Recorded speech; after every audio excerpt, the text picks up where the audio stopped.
And hello, this is Dr. Latasha McElwain. I am coming to you to speak about my course in nonprofit over at Southern New Hampshire University. The course is HSE 320, Human Services Organizational Systems. So this is week 3, discussion 1 question. Basically, our discussion for this week is talking about nonprofit employee retention.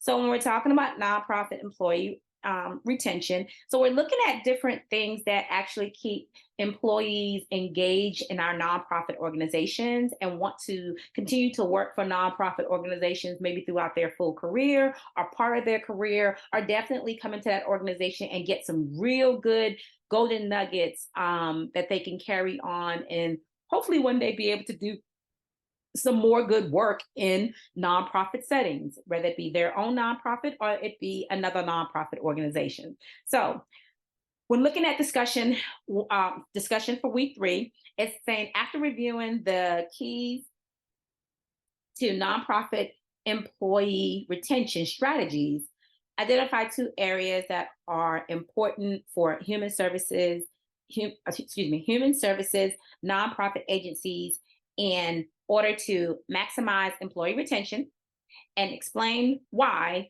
these areas are important and provide examples supported by the research. Okay. So when you're actually going to be responding to your classmates, your peers, you are going to be looking at making recommendations for at least 2 strategies based on your research and course materials that may help improve staff retention. So remember that all this information should be cited, of course, but for the most part, just going to jump in a little bit here and talk about definitely some of the concerns when we're talking about employee and employee retention. So one of the big things is a lot of times when I have dealt with nonprofits in the past, I'll give you guys my experience. I have seen where it's quite different from regular for-profit companies and government agencies and things of that nature, because you are working in an agency or organization that really may not be able to pay you the salary that you want, but they have so many other, I call them fringe benefits, that are part of the package that you're able to, capitalize on, as far as, you're able to, work your hours. Or if you work over, you can leave a little early on Friday or come in a little bit later on Monday, because you're probably going to be a salaried employee. A lot of times you can look at different things that come up as far as benefits. When we're looking at benefits, there are different things that come into play, and we think about, okay, what are the different areas or different things that we can look at and say, well, I might not be getting paid this level because payment compensation is big, but I have the ability to do this and do that. Sometimes there are a lot of I know, working for a nonprofit in the past, we had different things where we had memberships to different places or discounted memberships to different places. We had the 401k was a little bit different when I worked at a nonprofit agency versus what I was used to in a government agency, but it still made sure that it was still a good experience, because the way they had it set up, there were other options that made sure you felt or knew that you were saving enough in your retirement. So you had like a different B plan policy versus the A plan policy, and you can do both. So you can have double the retirement, income coming out. So it definitely varies probably, but in the nonprofit sector, there is, a lot of good that comes along with being just really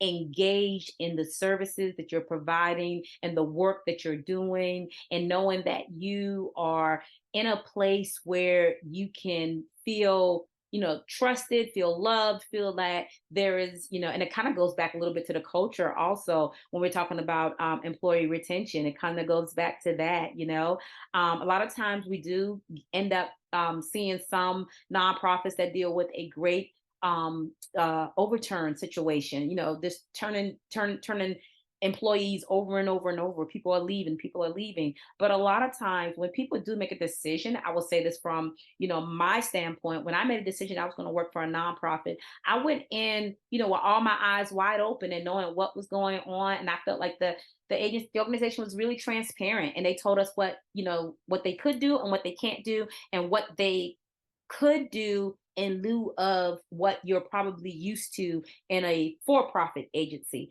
So definitely being able to improve engagement.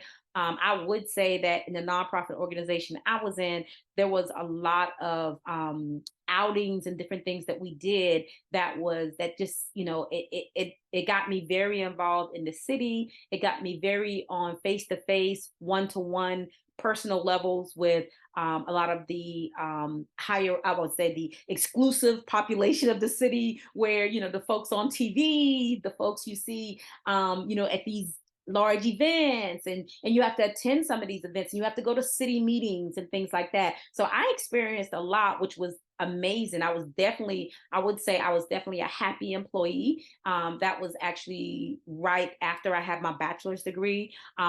I have not really dealt on that level of a nonprofit since that experience. But the nonprofit I currently work for is a hospital setting, and that's a little bit different because nonprofits that are hospitals can very much look like for profit. So there's a big gap there too. But still, they try to offer a decent amount of great benefits that help make sure that we want to be there, and they drive home the culture, they drive home the purpose, they drive home the mission for us. So a lot of times when we're talking about being happy in our workplace, the culture, the mission, why we're here, why we do what we do, why should I care, or why should we care about the people that we're helping, and why do we care about each other that work together? So that is a big part of, to me, employee retention.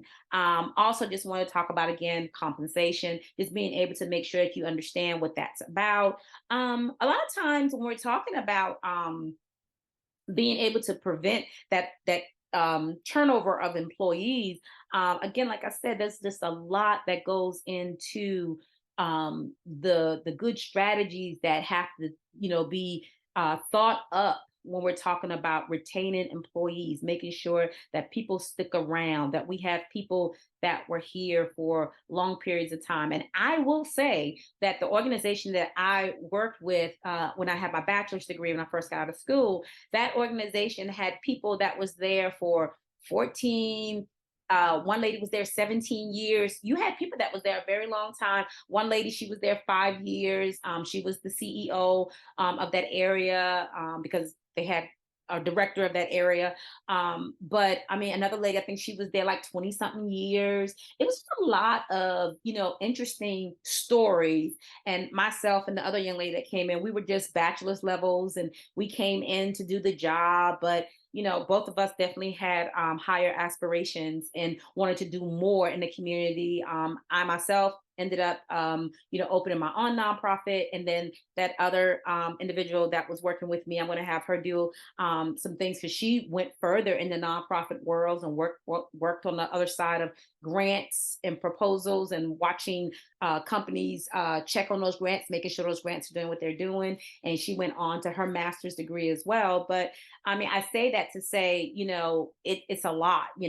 When you think about also retention, I had a family at that time when I was working, so there was a lot of good stuff there. Like, it was low child costs. There was the healthcare stuff was good. They had some free programs, like I said, exercising, different things like that.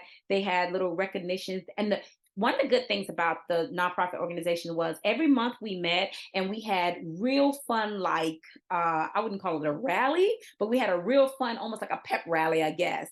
And it was really fun to come together with all of the agencies and all the different organizations within that nonprofit that met up for that monthly meeting. We had great Christmas parties. We had amazing, when we did something, not only just for our subset that we were with, we did it really formal. We usually had the weatherman from TV there. We usually had some anchors from the news there. I mean, it was just a lot of different people. We had definitely some high powered people in different areas of, banking, real estate areas, and things of that nature. So it was a great experience. I will keep saying that it was a marvelous experience. And we had activities every single month. We had different things that were going on. Sometimes I would be out 2 or 3 evenings a week because we had a meet and greet at a one of the uptown clubs or something. We had a meet and greet at